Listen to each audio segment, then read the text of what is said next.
Hi hello എന്തൊക്കെയുണ്ട്?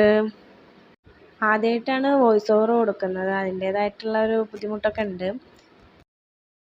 അപ്പം ഞാനീ ഉണ്ടാക്കുന്നത് മുട്ടച്ചോറാണ് കേട്ടോ. എൻ്റെ വീട്ടിൽ നോമ്പില്ലാത്തൊരു കുഞ്ഞിപ്പെണ്ണുണ്ട്. അവൾക്ക് വേണ്ടിയിട്ടാണ് ഞാനിത് ഉണ്ടാക്കുന്നത്. നോമ്പ് സമയത്ത് കുഞ്ഞുമക്കൾ വീട്ടിലുണ്ടാവുമ്പോൾ ഫുഡ് ഉണ്ടാക്കാനും പറ്റൂല, ഉണ്ടാക്കാതിരിക്കാനും പറ്റൂല. അവരത് ഫുള്ള് കഴിക്കൂല. നമ്മൾ എത്ര കുറച്ച് ക്വാണ്ടിറ്റി എടുത്താലും അതിൽ നിന്നൊരു തുള്ളി കളയാനായിട്ടുണ്ടാവും. എന്നാൽ നമുക്ക് കഴിക്കാൻ പറ്റുമോ? അതുമില്ല. നമ്മളെന്തെങ്കിലും കഷ്ടപ്പെട്ട് ഉണ്ടാക്കി കൊടുത്താൽ അവർക്ക് അതൊന്നും പെറുക്കിക്കളയാനായിട്ട് കാര്യമായിട്ട് എന്തെങ്കിലുമൊക്കെ ഉണ്ടാവുകയും ചെയ്യും. എൻ്റെ മോള് അങ്ങനെയാണ് കേട്ടോ.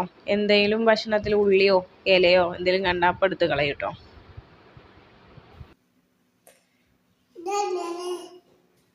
അത് ഇല. അപ്പോൾ എല്ലാവരും നോമ്പൊക്കെ എവിടെ എത്തി?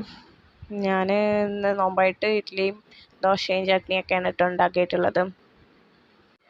ഇതാണല്ലോ ഏറ്റവും എളുപ്പം. അരച്ച് വെച്ച് കഴിഞ്ഞാൽ പിന്നെ ബുദ്ധിമുട്ടൊന്നുമില്ലല്ലോ. അപ്പോൾ നിങ്ങൾ എന്തൊക്കെയാണ് ഉണ്ടാക്കി? എന്നും ഒരേ ടൈപ്പ് വീഡിയോ ഇടണ്ടല്ലോ എന്ന് കരുതിയിട്ടാട്ടോ ഒന്ന് വോയിസ് ഓവർ കൊടുത്തേ. അപ്പോൾ എൻ്റെ വീഡിയോ ഇത്രയൊക്കെ ഉള്ളൂ കേട്ടോ. Thank you.